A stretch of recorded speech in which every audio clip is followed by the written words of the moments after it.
Olá pessoal, tudo bem? Boa tarde a todos. O professor Fagner Sandes já chegou aqui, já vou aceitar ele. Boa tarde pessoal, boa tarde. Hoje a gente vai começar aqui, dar início ao nosso projeto. Boa tarde professor, tudo bem? Boa tarde, querido Gerson, como vai? Um prazer. Tudo jóia, graças a Deus. Prazer é meu estar recebendo o professor aqui, esse início de mais um projeto, né, no perfil InfoDireito do Trabalho. InfoDireito Entrevista, vamos começar com o pé direito aí.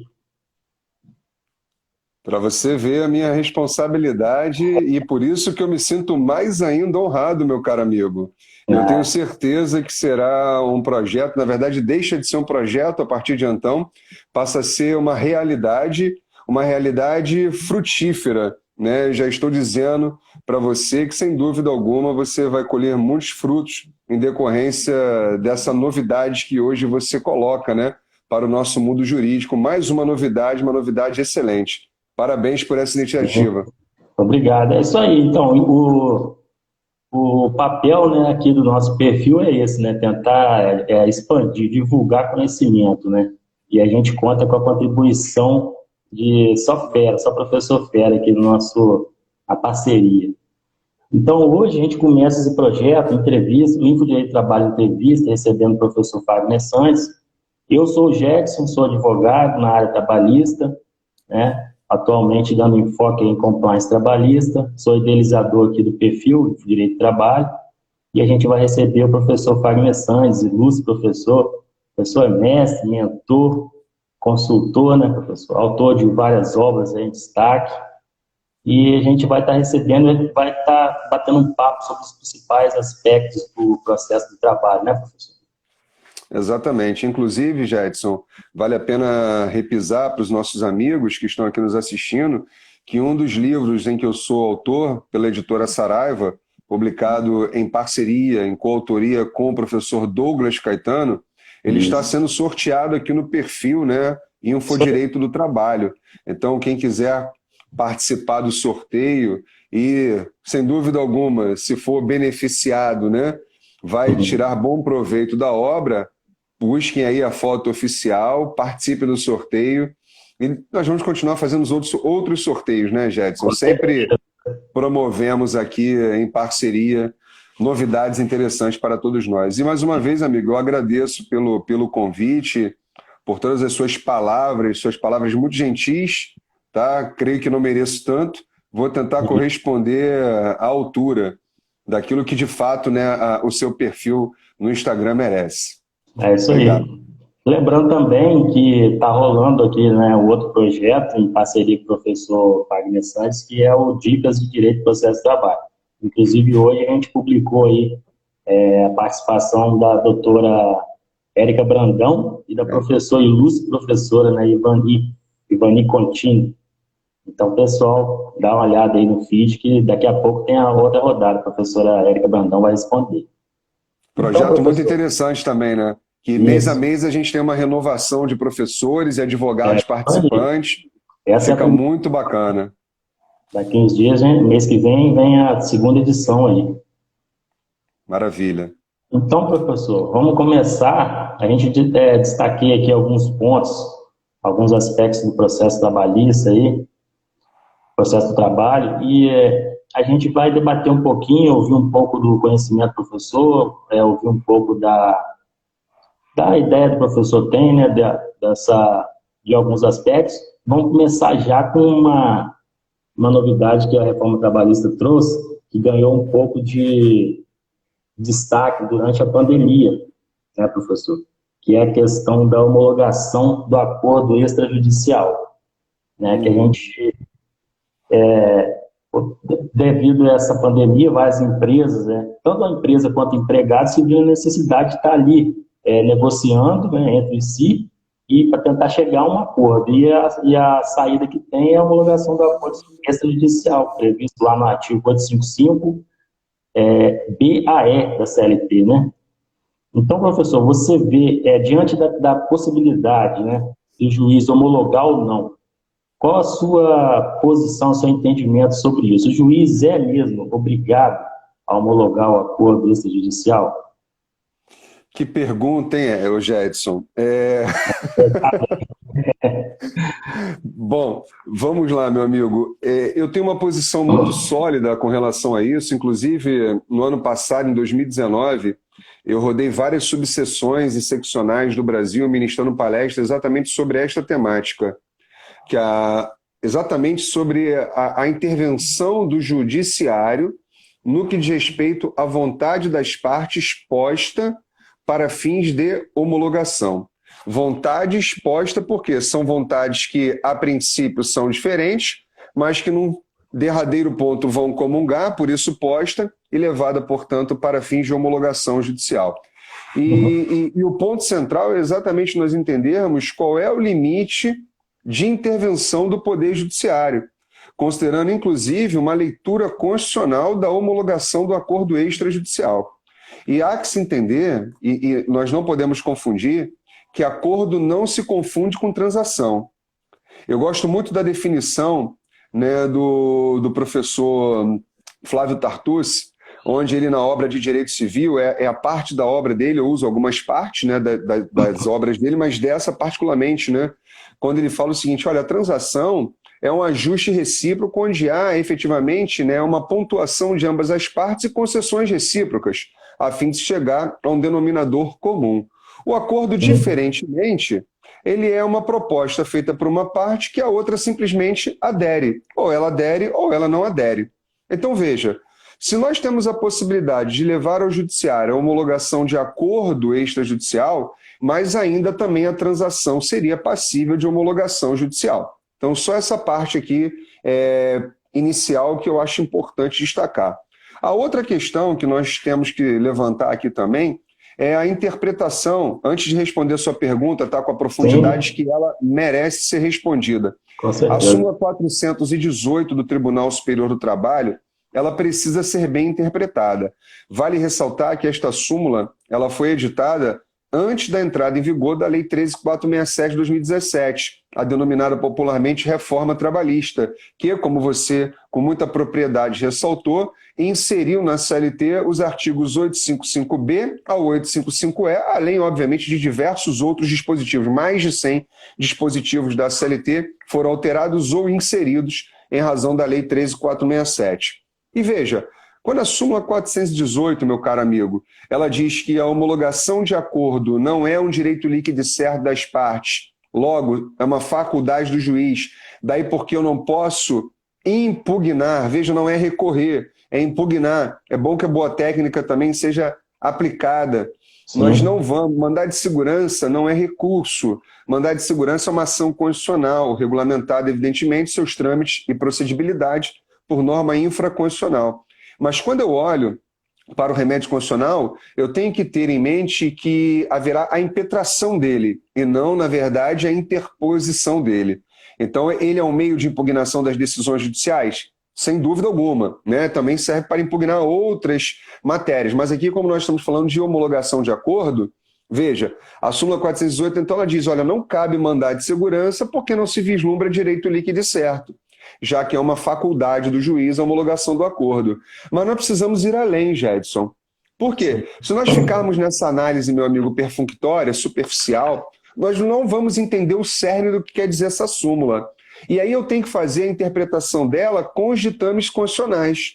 Ora, é claro que toda vez que nós estamos diante de uma decisão judicial, ainda que seja uma decisão que indefere a homologação de acordo, aqui dentro do trâmite do procedimento ordinário, ou do sumário, ou do sumaríssimo, é uma decisão interlocutória. O juiz, por exemplo, na audiência, as partes apresentam uma proposta de conciliação, o juiz diz, olha, não vou homologar esse acordo. É uma decisão interlocutória, tudo bem? Sim. Dentro do trâmite do procedimento comum, ordinário, sumário, sumaríssimo. Não é o caso quando nós estamos falando do procedimento de jurisdição voluntária de homologação de acordo extrajudicial. Porque o ato pelo qual o juiz homologa ou indefere a homologação do acordo, aqui, neste particular, é sentença, não é decisão interlocutória. E aí, veja, é importante distinguir isso, Porque quando eu falo de sentença, no procedimento que você ressaltou do 855B e seguinte da CLT, o meio pelo qual eu vou impugnar aquela decisão que indeferir a homologação do acordo, regra geral, o juiz profere uma sentença sem análise de mérito, sob a pecha da falta de interesse processual. De toda sorte, é uma sentença, na forma do artigo 485 do Código de Processo Civil e também do 895, inciso 1º da CLT, que vai desafiar indiscutivelmente recurso ordinário, ok? E aí eu vou interpor recurso ordinário que vai ser distribuído, né, para uma das turmas do Tribunal Regional do Trabalho aí, respectivo. Essa é uma particularidade. A outra é quando no curso do procedimento ordinário o juiz nega a homologação de um acordo apresentado pelas partes. Nesse caso, meu caro amigo, nós estamos falando de uma decisão interlocutória. E a decisão interlocutória, nós sabemos, como regra geral, ela é irrecorrível. E aí, o que o Tribunal Superior do Trabalho nos traz como meio de impugnação das decisões interlocutórias? Regra geral, mandado de segurança. Mandado de segurança, já que não há recurso específico para, regra geral, atacar as decisões interlocutórias, então emerge aqui a possibilidade de impugnação pela via do mandado de segurança. Aí você entende a súmula 418. Olha, não cabe mandado de segurança para impugnar decisão que indefere homologação de acordo, haja vista que não é direito líquido e certo, ok? No entanto, é imprescindível que esta decisão esteja devidamente fundamentada, para que assim o magistrado cumpra o munus que a Constituição lhe impõe, que é aquele estabelecido no artigo 93, inciso 9 da Carta Magna. Ora, o texto diz de uma forma muito solene, né? Todos os julgamentos do Poder Judiciário serão públicos e fundamentadas todas as suas decisões sob pena de nulidade. Então, olha que coisa interessante. Em doutrina, tá? Em doutrina, e eu defendo isso também nas minhas obras, é importante destacar que se o magistrado simplesmente, procedimento ordinário, volto a dizer, procedimento sumário sumaríssimo, procedimento comum, ele indefere a homologação de um acordo, ele, ótimo, está fazendo dentro da faculdade que a ordem jurídica lhe atribui. No entanto, meu caro, ele precisa fundamentar, porque a ausência de fundamentação gera nulidade daquela decisão interlocutória que indeferiu a homologação do acordo. Aí sim se vislumbra direito líquido e certo, determinando, portanto, a homologação do acordo. Veja que coisa interessante. Com certeza. Professor, você bem lembrado essa questão de fundamentação, mas eu queria tocar num ponto, diante dessa pandemia, da impossibilidade de audiência, o juiz pode homologar ou não a acordo, né? Que no caso de ele entender ali uma fraude, simulação, renúncia, né?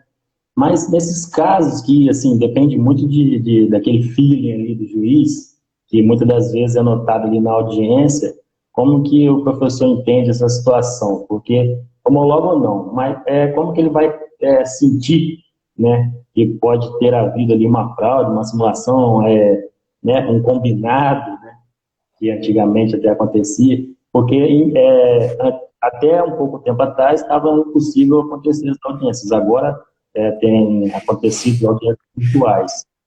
Você entende que é necessário sempre haver o juiz designar audiência nesses casos de homologação de acordo? Não, na verdade, a própria lei, ela diz que o juiz poderá homologar o acordo, né? Ele não tem a obrigatoriedade de homologar o acordo. A homologação do acordo, a designação de audiência visando a homologação de acordo, tá? No meu modo de ver, eu acho extremamente importante. Exatamente para que o juiz possa perceber, diante daquele caso, se não está havendo ali uma simulação, se não está havendo, na verdade, algo que foi gerado exatamente só para se pontuar alguma questão, para piorar a condição já vivida pelo trabalhador. Porque, infelizmente, ô Gedson, isso é uma realidade. Muitos advogados, né, acabam se submetendo a certos comandos empresariais para fazerem casadinhas. E essas casadinhas só para prejudicar o trabalhador. Ou seja, a empresa manda, vou mandar o Jedson embora. Olho da rua, Jedson, tá? Agora, você vai fazer o seguinte, já tem um advogado que a empresa tem para resolver isso com você. Você vai nesse advogado lá, assina a procuração para ele, já está tudo certo aqui. A gente só vai levar para o juiz, né, assinar e você receber suas verbas rescisórias de forma parcelada ou como ali estritamente combinado. Então, isso é uma situação que, por exemplo, na audiência o juiz tem, né, a perspicácia de notar, e aí indeferir, e aí o juiz nesse caso ele tem mesmo, e aí eu aplaudo o juiz que nesse caso vai indeferir, porque evidentemente quando a lei fala que as partes têm que ter advogados distintos, e aqui até uma correção com relação a essa atecnia do legislador, nós não estamos falando de partes, e sim de interessados distintos, né, porque é procedimento de jurisdição voluntária, então não tem partes, tem interessados, né, já que o interesse ali seria comum. A ideia de advogados distintos é exatamente para ter uma precaução em prol do trabalhador, a preocupação do legislador com o trabalhador, para que o trabalhador não seja ludibriado. Então ele vai ter um profissional, a escolha dele, que ele confia, para que aquele profissional possa verificar se aquele acordo é ou não é razoável, para fins daquilo, obviamente, que se propõe na casuística. E aí o advogado dele fala, olha, não, esse acordo aqui eu acho que dá para a gente fazer ou não, isso aí é um absurdo, vamos ajuizar a ação e vamos, né, levar isso adiante. É claro que esse foi o intuito do legislador. Tá? Aqui, para mim, parece uma expressão do princípio da proteção, né? No viés aí processual ou do interesse social do processo, cumprindo aí a determinação constitucional da condição mais benéfica que se extrai do artigo 7º caput da Constituição Federal. Me parece essa interpretação é o que eu defendo até hoje e me parece que é algo que entende-se coerente, né, com a normatização em vigor. Então, meu amigo, em resposta à tua pergunta, vejo que é necessário, sim, a designação de uma audiência para que o juiz perceba essas circunstâncias e se ele notar algum tipo de legalidade e ilegalidade, e não de renúncia de direito, porque isso aqui já é uma outra discussão, né? Eu tenho vários textos publicados, inclusive um artigo que vai sair agora numa obra coletiva, exatamente sobre isso, que eu não vejo, por exemplo, questão de renúncia, eu não vejo que o judiciário atua como um mero homologador de verbas.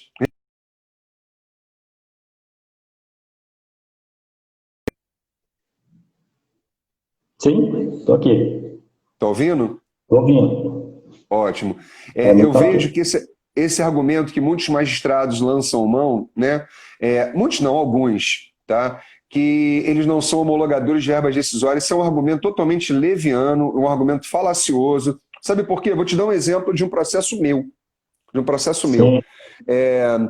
Protocolei uma petição, um colega que eu nunca tinha visto na minha vida, me ligou, o cliente dele chegou no escritório, doutor, a situação é essa, a empresa mandou ele embora, isso, eu sou advogado da empresa. Aí ele já me ligou diretamente. Não, doutor, vamos fazer um acordo e tal. Quanto é de verbas decisórias? Manda o cálculo, confirmei com a empresa exatamente aqueles fatos, olha, deu valor X. O valor do teu cliente é esse, nem mais nem menos. Ele aceita receber o valor X? Não, recebo, o valor é esse, ótimo, nem mais nem menos. Inclusive com a multa do 477, parágrafo 8º.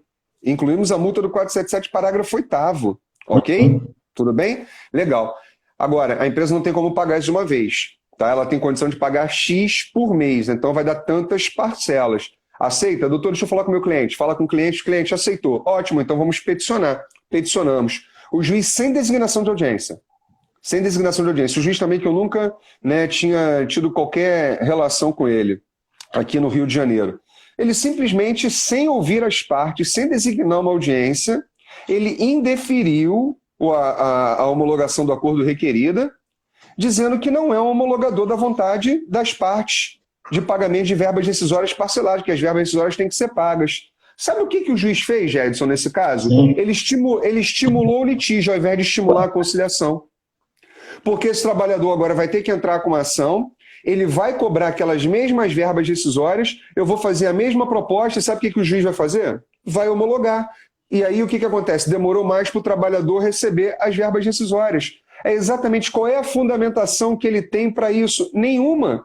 É um mero bel prazer que alguns magistrados lançam mão para não homologar, entendeu? A vontade das partes, que deve ser prestigiada para que se cumpra a determinação constitucional da igualdade e da segurança jurídica, porque é esta pretensão quando os envolvidos, os interessados, levam para o Poder Judiciário a homologação. E, meu amigo, eu poderia aqui falar de inúmeros outros fundamentos para convencer no seguinte sentido, que o juiz não tem poder dentro do nosso ordenamento jurídico brasileiro para intervir na vontade das partes. Se o juiz falar assim, eu não vou homologar porque o trabalhador está renunciando ao direito, o juiz, nesse caso, está quebrando com a inércia da jurisdição. Porque se a própria lei diz que cada uma das partes tem que ter os seus respectivos advogados, é exatamente para manter o equilíbrio dentro de uma relação já extinta. Regra geral. Regra geral. Então, veja, eu tenho vários argumentos aqui. Se você quiser, outro dia a gente pode fazer uma live só sobre isso, né? Que, na verdade, não vai ser nenhuma entrevista, vai ser praticamente uma palestra, né, meu amigo? Tem vários argumentos aqui. Mas eu espero ter esclarecido. Ficou claro ou precisa que eu toque em algum outro ponto? Se você quiser, a gente pode evoluir também. Tá bom? Ficou assim. Eu só, assim, para finalizar, eu vejo como vantagem para o empregador, o professor até citou e incluiu no seu acordo, incluiu a multa do 477. Pensando assim um pouquinho para o meu lado em compliance, preventivamente, o acordo é uma boa opção para o empregador, né, tentar prevenir lá na frente de um passivo trabalhista, porque ali ele vai negociar, pode ter a possibilidade de parcelar, né, diminuir esse valor e tal, mas eu sempre acho bom, necessário indicar que o empregador já pague, já inclua no acordo a multa do 477, para fim de evitar também, né, uma situação lá na frente. Eu concordo, mas eu posso levantar uma outra situação aqui, então? Claro. Posso? Me permita, então, meu amigo, com a sua gentileza de praxe. Vamos imaginar o seguinte, chega um cliente no seu escritório, tá? E fala assim, doutor Gedson, eu fui demitido, não recebi as minhas verbas rescisórias, tá? Já tentei falar com a empresa não quer acordo de jeito nenhum. Ela simplesmente falou, olha, vai procurar um advogado e promova a medida que ele entender pertinente. E aí você vai ajuizar uma ação trabalhista, cobrando todas as verbas rescisórias. Mas aí você resolve não incluir a multa prevista no parágrafo 8º do artigo 477. Resolve não incluir. Ok? Chega na audiência, procedimento ordinário. Você distribui a ação, procedimento ordinário, sumaríssimo, seja lá qual for. Notificação da reclamada para comparecimento na audiência, agora virtual, as partes comparecem na audiência. Vamos imaginar um desmembramento aqui. Vai ser uma audiência inicial, né, para tentativa de conciliação, se não recebimento de defesa, prazo para manifestação, enfim. E aí a reclamada vem e propõe um acordo. Tudo bem? Propõe um acordo. E aí que é aceito por você e por seu cliente, e o magistrado homologa, sem adentrar na questão do parágrafo 8º do artigo 477. Aí eu pergunto, houve uma renúncia de direito? Se esse é o fundamento para não homologar um acordo extrajudicial, tem que ser o mesmo para homologar em caso de uma reclamação trabalhista típica. Eu não posso ter dois pesos e duas medidas dentro do mesmo lado da moeda.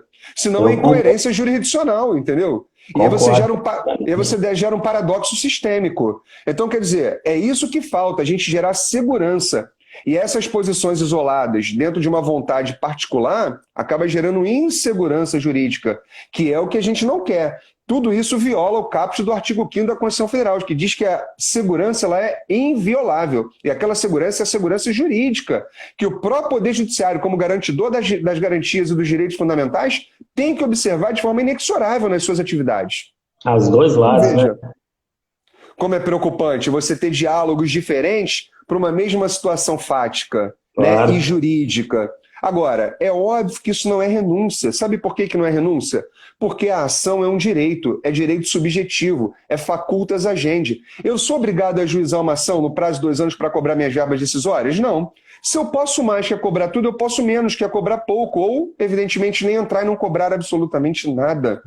Se a gente não mudar, é uma questão de mudança de consciência. Nós precisamos ter uma mudança de consciência para entender exatamente quais são os limites da intervenção judicial. Eu não me considero uma pessoa incompetente, eu não preciso do judiciário sendo um superego, eu não preciso do judiciário sendo meu pai ou minha mãe. Eu tenho capacidade de tratar das minhas questões. ok? E o judiciário simplesmente vai observar, é legal ou ilegal, está dentro da forma ou não está dentro, ponto. É isso. O judiciário não pode dizer, olha, eu não vou homologar porque isso aqui é renúncia, não vou homologar porque não tem esse artigo, porque não tem esse pedido, não tem essa multa, não tem aquilo. Isso está fora da atuação do Poder Judiciário. Nós precisamos ter uma mudança de consciência radical para se respeitar os direitos fundamentais das pessoas, porque senão o próprio judiciário está intervindo além dos limites da sua intervenção. E ele está, na verdade, entrando na sua vontade. Ele pode entrar na minha vontade quando eu provoco dentro de um conflito de interesses e não num acordo. Então são situações bem diferentes que a gente precisa refletir melhor sobre isso, né? E aí precisamos estudar um pouco de liberdade, igualdade, lá em John Locke, Rawls e assim sucessivamente para poder progredir. Senão a gente vai ficar fazendo tábula rasa de princípios que são essenciais para a manutenção da segurança jurídica, né? Que deve nortear toda a conduta do judiciário. Acho que foi o Bruno, alguém comentou que agora, juiz é inerte, depende da provocação. É assunto interessantíssimo, né, professor? Para você ver, meu amigo, eu só estou dando aqui uma palha de alguns dos meus argumentos, né? Sim. Esse artigo vai sair publicado agora, é um artigo de 24 laudas, que eu trago Bacana. pontualmente todos os argumentos que o juiz ele deve levar em consideração para não intervir de uma forma arbitrária na vontade das partes. Mas, enfim... É uma TCC, né?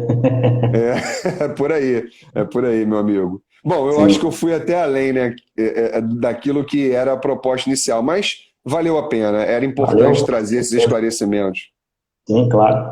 Então, mas lembrando que é uma posição minha, tá, Jedson? Isso é uma posição minha, respeitando as posições em sentido contrário. Estou trazendo aqui uma questão para que a gente possa refletir e evoluir, né, em alguns aspectos, entender que as pessoas também elas precisam ser respeitadas dentro das suas liberdades, dentro daquilo que o Estado Democrático de Direito lhes autoriza a praticar.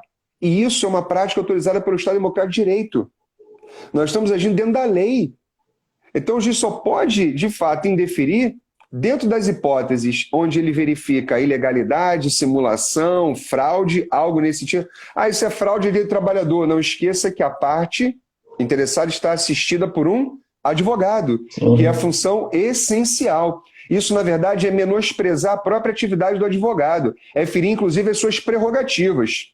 Enfim, mas vamos lá, meu amigo. Aí são argumentos que estão lá no artigo. Quando o livro estiver publicado, a gente vai colocar uns 2 aqui para sorteio. O pessoal vai ter a oportunidade de ler esse artigo. Passa para o pessoal, porque é super interessante, né? É bom a gente ver entendimento, assim, do professor que conhece demais do assunto.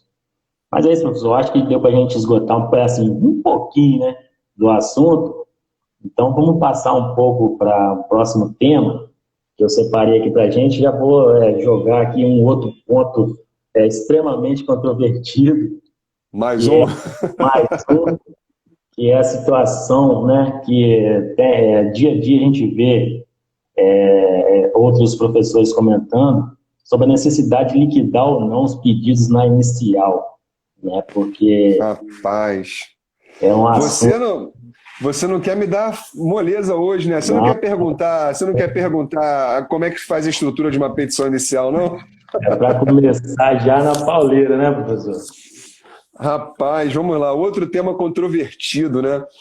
Veja bem, Jedson, aproveitando o ensejo, tem um artigo 22, se não me falha a memória, parágrafo 6º, da resolução número 185 do Conselho Superior da Justiça do Trabalho, que é um artigo, sinceramente, meu amigo, eu tenho até discutido isso com alguns colegas e eu não consegui ainda enxergar aquilo que as pessoas têm defendido sobre a obrigatoriedade de, em todas as iniciais, eu juntar uma planilha de cálculo com a liquidação dos pedidos utilizando o sistema do PJ Calc. Me desculpa, gente, eu posso estar tendo até um analfabetismo jurídico aqui nesse momento, tá? Mas eu não consigo, lendo o artigo 22, parágrafo 6º, que foi alterado inclusive por um outro ato, o querido Ivan, advogado aqui no Rio de Janeiro, também me mandou isso ontem, eu não consigo enxergar essa obrigatoriedade. Me parece, e aí fazendo uma interpretação, me parece que a obrigatoriedade vai ser para aqueles que entendem que o pedido tem que ser liquidado. Porque para quem não entende que o pedido tem que ser liquidado, é, na verdade, totalmente inoperante você exigir que eu junte uma planilha de cálculo. Olha, se eu não preciso liquidar o pedido, por que eu tenho que juntar uma planilha de cálculo? E me parece mais ainda, tá, que é incoerente se exigir liquidação de pedidos diante de decisões que nós já estamos tendo nos tribunais, inclusive no TST. Vale a pena até ressaltar, ô Gedson, já com a sua permissão, no informativo número 219 do Tribunal Superior do Trabalho, saiu uma notícia, né, de uma das decisões do TST. Eu não me lembro se foi uma decisão turmária ou se foi uma decisão da SDI. Eu até comentei essa decisão através de vídeo, está lá no meu canal no YouTube. O seguinte, que a parte fez um pedido de horas in itinere e atribuiu o valor de R$ 3.803. Só que o pedido dela foi literalmente condenação da reclamada no pagamento de horas in itinere no valor de R$ 3.803. Veja, aqui, nesse particular, me parece que a parte ela fez um pedido certo, determinado e com a indicação do valor correspondente. Ou seja, liquidou. Ela não apresentou o pedido por estimativa e nem fez qualquer tipo de ressalva. Então, quando o magistrado... É uma outra situação. E aí, se o juiz desse R$ 3.805, já seria um julgamento ultra petita, violando o artigo 492 do CPC, aplicável aqui subsidiariamente, na forma do artigo 769 da CLT, combinado com o artigo 15 do Código de Processo Civil. Então, me parece que aqui há razão para exatamente limitar a condenação aos R$ 3.803, porque a parte não fez ressalva. Ela não disse que aquele pedido seria por uma estimativa, né? Enfim, agora, com relação à exigência legal de liquidação de pedido, eu, sinceramente, me desculpem mais uma vez aqueles que pensam e entendem em sentido contrário, mas eu não consigo enxergar no artigo 840, parágrafo 1º da CLT, uma exigibilidade normativa de se apresentar pedidos líquidos.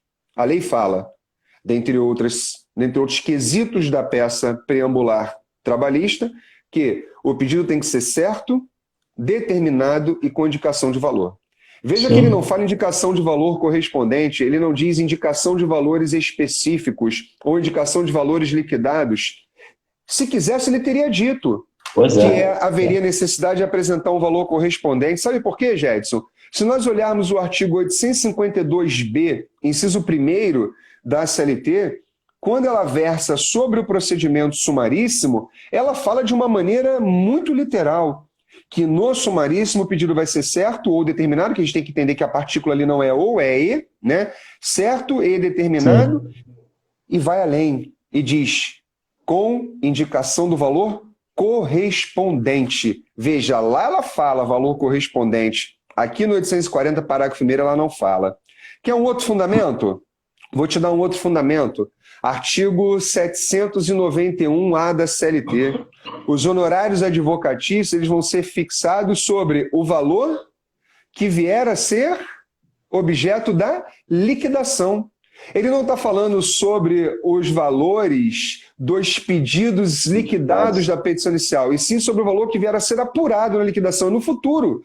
Então, eu vou depender de liquidação daquilo que for, obviamente, acertado pela sentença, para aí sim fazer a incidência do percentual deferido pelo magistrado, de 5% a 15%, como determina o caput do artigo 791-A da CLT. Então, estou dando só 3 argumentos. Podemos ir no quarto argumento? Podemos ir no quarto argumento. Se eu não tiver como, de uma maneira inicial, especificar, né, o meu pedido de forma determinada. Por quê? A lei não diz que o pedido tem que ser certo, determinado e com indicação do valor? Sim. Só que quando eu não consigo determinar o pedido, eu não vou conseguir, regra geral, indicar o valor para ele. Tá certo? Eu posso até fazer uma determinação e fazer a indicação por estimativa. Eu sempre coloco na minha petição inicial, e fica a dica aqui para os colegas que estão nos assistindo. Abra um tópico na petição inicial, lá do inicialmente, né? Não é preliminarmente, é inicialmente. Você coloca lá, da não liquidação de pedidos. E aí você vai fundamentando, né? Que não há uma necessidade, não há uma obrigatoriedade, e diante de tudo que nós estamos aqui falando. Aí, lá nos meus pedidos, particularmente, o que eu faço, o Gedson? Eu digo assim, ó, Condenação da reclamada em 15 horas extras mensais, com acréscimo de tantos por cento e reflexo nas verbas tais, para a qual indica o valor estimado em ou de pontinho. Aí eu coloco lá 10.820. Claro, faço um valor ali estimado, aproximado. Sempre ressalva, né? Mas com a ressalva. Sim. Entendeu? Exatamente para não correr o risco da questão do julgamento ultrapetita, que vai gerar, então, essa análise do que nós falamos com relação à decisão que saiu no informativo número 219. Agora, só para concluir, na pior das hipóteses, eu não tenho fundamento nenhum para fazer um pedido determinado. Eu não tenho como fazer uma determinação de pedido. Muitas pessoas estão lançando mão do PAP, né, para poder acessar cartões de ponto e tudo mais. Eu tenho uma posição muito refratária com relação a isso, porque eu acho que isso viola o direito amplo à defesa da reclamada. Mas, enfim, isso é uma outra discussão, a gente pode fazer, né, uma outra live no futuro sobre isso. Me vale mais a pena fazer, sabe o quê? Que é o que eu tenho feito, quando eu não consigo apurar de antemão o quantitativo de horas extras que o meu cliente poderia receber? Eu faço um pedido genérico. Por que eu faço um pedido genérico? O artigo 324, parágrafo 1º do CPC, utilizado aqui subsidiariamente. Eu não tenho como fazer um pedido determinado se eu preciso de um ato a ser praticado pelo réu para exatamente delimitar. Que seria o quê? A juntada dos controles de ponto, isso se não for impugnado, se não tiver controle britânico. Então, quer dizer, a complexidade, esse é o outro argumento, a complexidade dos pedidos que envolvem as demandas trabalhistas não podem me exigir a liquidação sob pena de eu violar o próprio acesso à justiça, que é uma garantia constitucional prevista no artigo 5º, inciso 35. Ora, a lei não poderá excluir da apreciação do Poder Judiciário lesão ou ameaças de lesão à direito. Então, quando a lei cria, se a gente interpretar que a lei está criando essa exigência de cálculo prévio para juntada na petição inicial, a fim de que haja o regular processamento, eu estou violando porque eu estou criando uma dificuldade para o ingresso. Veja, quando a Constituição fala a lei não criará, a lei não prejudicará, a lei não poderá, é um comando dirigido ao legislador. E veja, olha como a Constituição ela é muito cristalina, Gedson. A lei não excluirá. Então, qualquer dificuldade para tirar do Poder Judiciário a apreciação de lesão ou ameaça de lesão a direito, para mim, já deve ser rechaçada. Com certeza. Que é o princípio do acesso à justiça.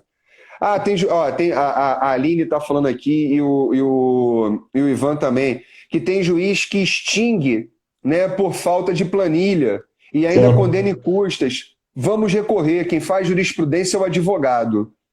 Então, lembra da máxima, né, de Sobral Pinto, né? Nós não podemos nos acovardar diante de arbitrariedade. Nós precisamos efetivamente recorrer e levar isso para as instâncias superiores, visando a pacificação desta temática.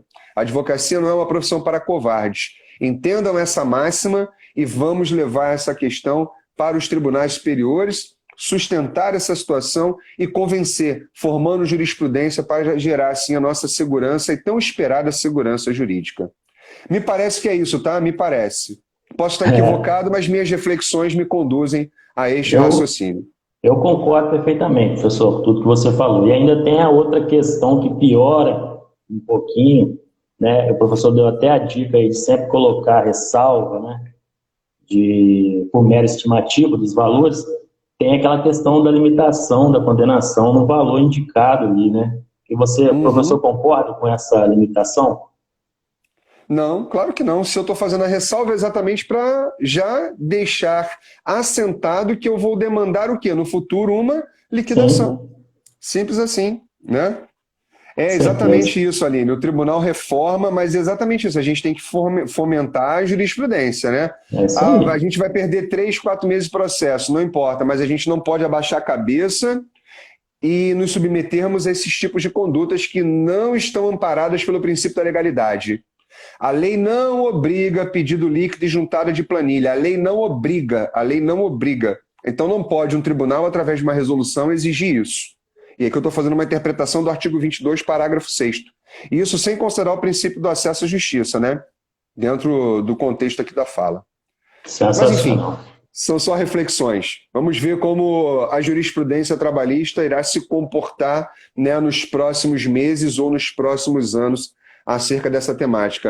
E eu vou deixar aqui registrada, a minha posição, tá? Vou deixar registrada a minha posição, considerando todo o que a gente já conhece de histórico do Tribunal Superior do Trabalho. Eu tenho dúvidas se o Tribunal Superior do Trabalho vai manter, via decisões, a necessidade de liquidação de pedidos e juntada de planilha de cálculo. Tenho minhas dúvidas, fique registrado. Se no futuro falar, olha, realmente o TST rechaçou a necessidade de liquidação e juntada de cálculos, né? Óbvio, porque só vai ter juntada de cálculos se entender que é para liquidar. Se não tem que liquidar, não tem por que juntar, entendeu? E aí você vai lembrar lá na frente, o Fagner falou isso há um ano atrás, numa live com o Jedson lá no Info Direito do Trabalho. Inclusive o professor falou da complexidade dos cálculos de liquidação, né? Teve decisão agora, acho que foi ontem, adiando a obrigatoriedade do uso do PJ-Calc, né? Foi isso que eu falei agora no começo, exatamente. Que eu não sei de onde, meu amigo, eu não sei de onde que as pessoas estão interpretando a obrigatoriedade do uso do PJ-Calc. O que a instrução está falando, o que a resolução 185 do CSJT está dizendo é que os cálculos, quando juntados, tem que ser pelo PJ-Calc. Ou seja, se você for fazer a liquidação, porque eu posso fazer um pedido líquido, sem dúvida, verbas rescisórias, aí eu vou usar o PJ-Calc. Agora, se eu não estou fazendo pedido líquido, não tem por que usar o PJ-Calc. Então a gente tem que saber interpretar os dispositivos para não tirar uma máxima e sair extraindo uma máxima equivocada e proliferando aquilo como se fosse uma verdade absoluta, porque isso gera uma certa atecnia até mesmo na aplicação dos institutos. E isso vai gerando insegurança, né? Temos que ter cuidado. Sensacional, professor. Então vamos finalizar, tentar finalizar, que ainda falta aí 20 minutinhos, eu acho, né? Já passou isso tudo, Já. Vamos jogar mais um tema aí, que esse tema é interessante, sobre os honorários. Pega leve agora. Pega leve agora, Jedson. Pega leve, Jedson. Finalizar, né? Professor, essa questão dos honorários recíprocos, quando há procedência parcial apenas sobre um pedido, né? Algum dos pedidos, há obrigatoriedade do pagamento dos honorários recíprocos para a parte, né? Porque estabelece... Deixa eu consertar aqui. O professor entende que há necessidade desse pagamento dos honorários quando o cara fez lá vários pedidos, perdeu um, gerou esses honorários recíprocos. O professor entende que há essa obrigatoriedade de pagamento? Você falou que ia pegar leve, hein, Jedson? Tá vendo os temas escolhidos aí?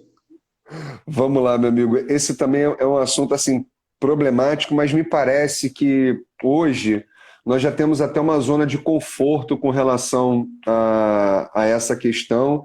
E eu já defendia isso e hoje mais tranquilamente eu afirmo no sentido de que não. Respondendo a sua pergunta logo para depois expor o argumento.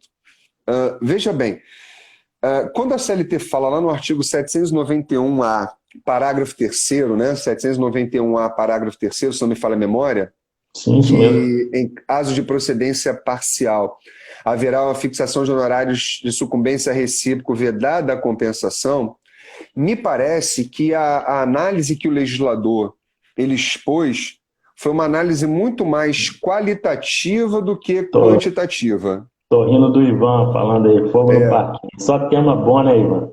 O Ivan gosta disso, Mais tarde o Ivan vai estar no encontro comigo, a gente tem uma reunião mais tarde num projeto de mentoria que eu tenho, né? O Ivan faz parte desse projeto, um advogado renomadíssimo aqui no Rio de Janeiro, mas sempre me prestigia com a presença dele, me honra com a presença dele, eu fico muito feliz. Registro aqui, Ivan, mais uma vez, meus agradecimentos publicamente a você, meu caro, pelo prestígio de sempre. Então, veja, me parece que a análise ali ela é mais qualitativa do que quantitativa, Jedson. Vou ser um pouco mais objetivo, tá? Suponhamos que o reclamante ele faz um pedido de 10 mil de dano moral.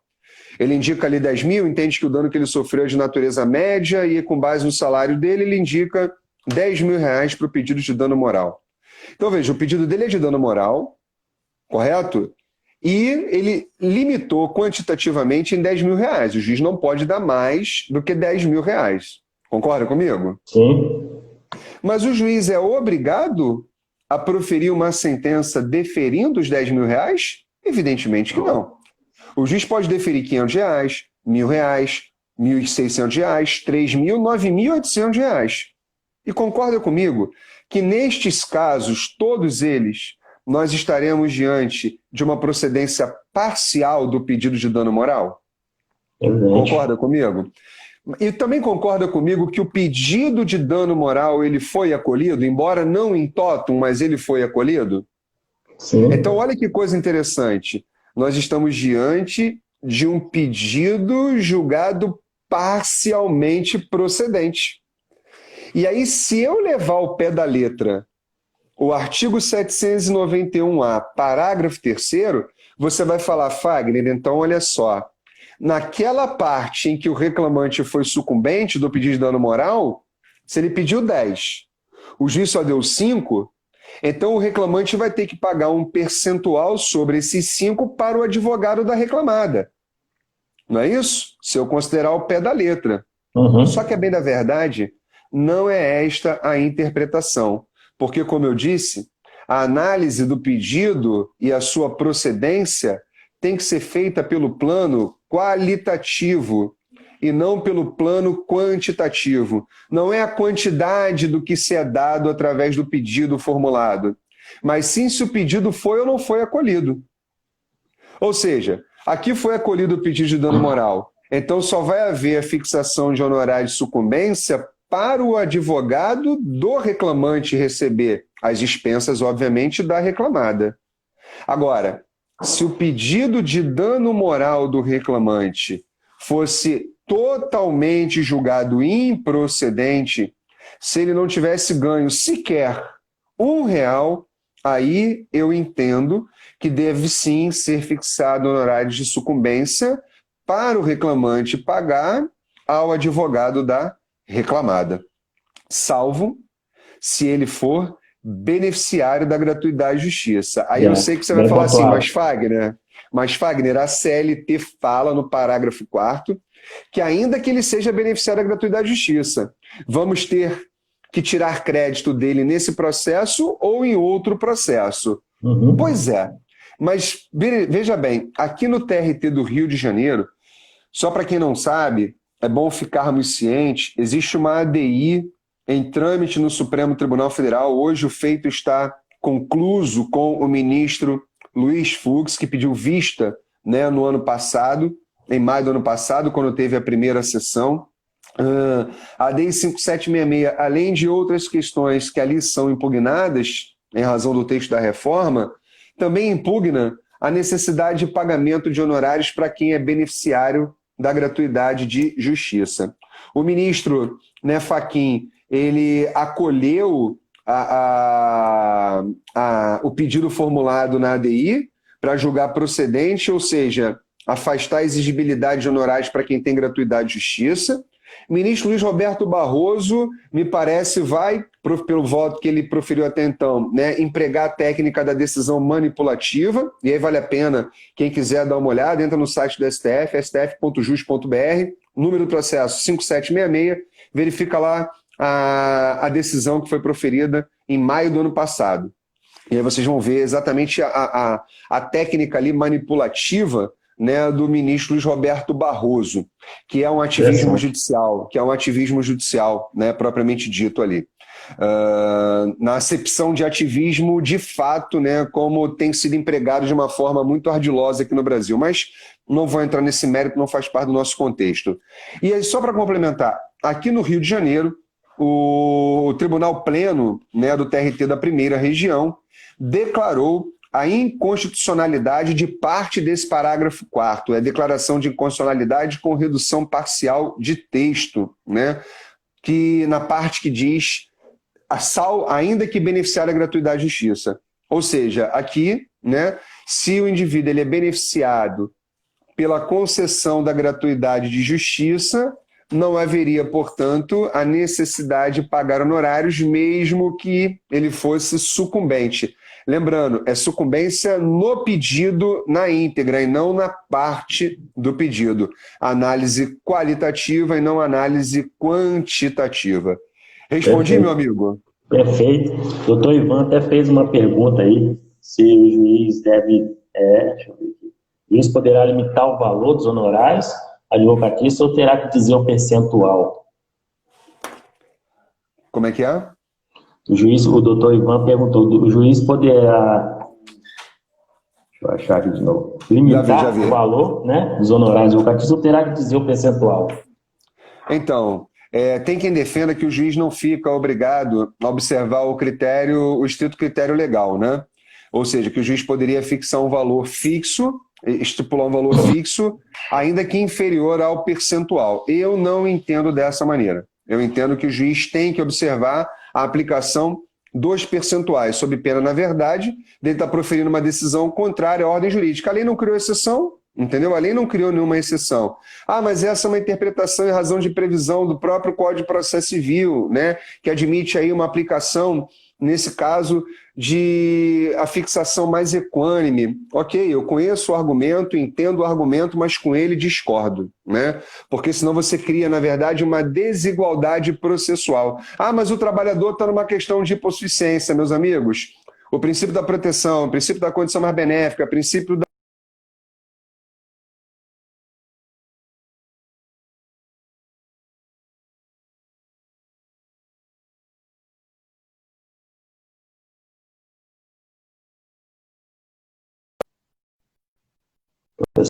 Aí, 35 voltou, e o artigo voltou. 135 do Código de Processo Civil. É isso, ok? No meu modo de ver, no meu humilde ponto de vista. Excelente. A Tainá até fala aqui, em suma, vamos continuar sem receber os honorários. A advogada reclamada Pois é. pré-serviço com o reclamante. Mas aí depende, doutora Tainara. Isso só se for deferida gratuidade de justiça para o autor. Lembrando que o sistema de concessão de gratuidade de justiça, né, claro, levando em consideração também o primado do acesso à justiça, ele sofreu significativas alterações, né? Então, hoje nós temos que observar os parâmetros normativos do parágrafo 3º e 4º do artigo 790 da CLT. E, óbvio, o TST também recentemente ele trouxe um revigorar para a sua súmula 463, que é entendendo que a declaração de hipossuficiência é o suficiente para comprovar a miserabilidade para fim de concessão de gratuidade. Mas veja, isso eu estou falando do TRT do Rio, tá? TRT do É, Rio. Nós ainda temos que aguardar a decisão do Supremo Tribunal Federal, na ADI 5766, que a gente não sabe o que vai acontecer. Pode ser que a maioria dos ministros adote a fórmula da decisão manipulativa proposta, né, pelo ministro Luiz Roberto Barroso. E ele vai entender, vale a pena a leitura, como eu estou dizendo, que ele vai entender o seguinte: olha, é possível sim, né, desde que haja um percentual limitado sobre verbas de natureza indenizatória, desde que não seja sobre verbas de natureza alimentar. Enfim, existem algumas particularidades ali que foram observadas pelo ministro Luiz Roberto Barroso. Ministro Fachin, inclusive, quando proferiu seu voto, e essa é uma preocupação que a gente tem. Por quê? A lei fala, olha, se ele não tiver crédito nesse processo, vamos buscar em outros processos. O problema é, uhum. quais são esses outros processos? São processos da Justiça do Trabalho? São processos em qualquer outra seara jurisdicional? Porque se assim for, meu amigo, nós temos que criar um órgão na Justiça do Trabalho chamado FBI Trabalhista para poder investigar, né? Exatamente onde Necessário. nós É teremos impossível. créditos a perquirir e aí sim fazer a devida expedição de carta lá pelo juízo, né? Onde vai ser pagos honorários a fim de que haja reserva do crédito específico no outro processo. Então, quer dizer, cria-se até uma burocratização quando você espraia a competência para a verificação desses créditos fora da Justiça do Trabalho. Tudo isso tem que ser definido. Por isso que eu estou falando, nós, como advogados, como operadores na seara trabalhista, nós temos essa função de provocar o Poder Judiciário para que o Poder Judiciário fale sobre isso. O advogado não pode ser preguiçoso. O advogado tem que se Exatamente. debruçar e criar teses. Tem que ir lá despachar com o juiz. Ah, mas o juiz não vai entender dessa maneira. Não tem problema, vamos recorrer. Vamos recorrer. Nós vamos ir até onde tiver que ir para sustentar aquela tese. É Hoje isso. em dia, O é fundamental. advogado